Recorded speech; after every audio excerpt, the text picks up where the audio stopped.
Cebinizdeki o milyarlarca dolarlık cihazın arkasındaki ısırılmış elmaya baktığınızda ne görüyorsunuz? Çoğu insan bunun sadece Isaac Newton'un kafasına düşen ve yerçekimini bulmasını sağlayan o meşhur elma olduğunu düşünüyor. Ya da belki Adem ile Havva'nın cennetten kovulmasına neden olan o yasak meyve olduğunu sanıyor. Ne yazık ki yanılıyorsunuz.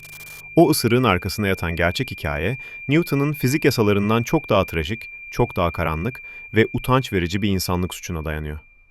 Bu logo, modern bilgisayarın babası sayılan ancak değeri çok geç anlaşılmış bir dahiye, Alan Turing'e yakılmış sessiz bir ağıttır. Her şeyi anlamak için İkinci Dünya Savaşı'nın en kanlı, en umutsuz günlerine dönmemiz gerekiyor. Alan Turing, Nazilerin o aşılamaz denilen Enigma şifresini kıran, savaşın seyrini tek başına değiştiren ve tahminlere göre 14 milyon insanın hayatını kurtaran o gizli kahramandı. Ama savaş bittiğinde madalyalarla ödüllendirilmesi gereken bu adam, o dönemin muhafazakar İngiltere'sinde sadece eşcinsel olduğu için suçlu ilan edildi. Devlet ona korkunç bir seçim sundu. Ya hapis yatıp çürüyecekti ya da hormon tedavisiyle kimyasal olarak hadım edilecekti. Turing, o dahi beyninin berraklığını kaybetmemek, parmaklıklar ardında solmamak için tedaviyi, yani yavaş yavaş delirmeyi seçti.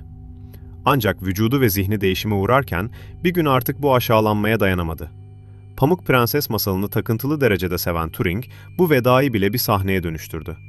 Laboratuvarında bir elmanın içine ölümcül siyanür enjekte etti. Ve 1954 yılında o elmadan tek bir ısırık alarak henüz 41 yaşında hayatına trajik bir şekilde son verdi. Polisler cansız bedenini bulduğunda başucunda o yarım kalmış, ısırılmış elma duruyordu. Apple'ın kurucuları Steve Jobs ve Steve Wozniak şirketlerini kurarken bu trajediyi asla unutmadılar. İlk logolarındaki o meşhur gökkuşağı renkleri sadece retro bir tasarım değildi. Eşcinsel haklarına ve çeşitliliğe bir saygı duruşuydu. O belirgin ısırık ise Turing'in son nefesini verdiği o zehirli elma simgeliyordu. Aynı zamanda İngilizce'de ısırık anlamına gelen byte ile bilgisayarın temel birimi olan byte arasındaki o zekice kelime oyunu bu trajik vedayı dijital bir efsaneye dönüştürdü. Tıpkı Starbucks'ın siren ile denizcileri büyülemesi gibi Apple da bu logoyla bilinçaltımıza şu mesajı veriyor. Bilgiye ulaşmanın bedeli ağırdır ama biz o bedeli ödedik. Bugün elinizde tuttuğunuz o telefon sadece soğuk bir teknoloji ürünü değil. O, toplumun dışladığı ama dünyayı değiştiren bir adamın yarım kalmış hayatının anıtıdır.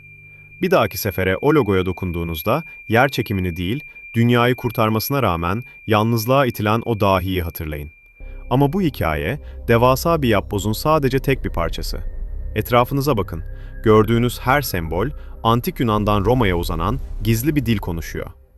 Sırada, göklerin hakimi Pegasus'un kanatlarındaki o saklı gücü ve bizzat bu yolculuğa rehberlik eden Hermes'in asasındaki kadim şifreleri çözeceğiz.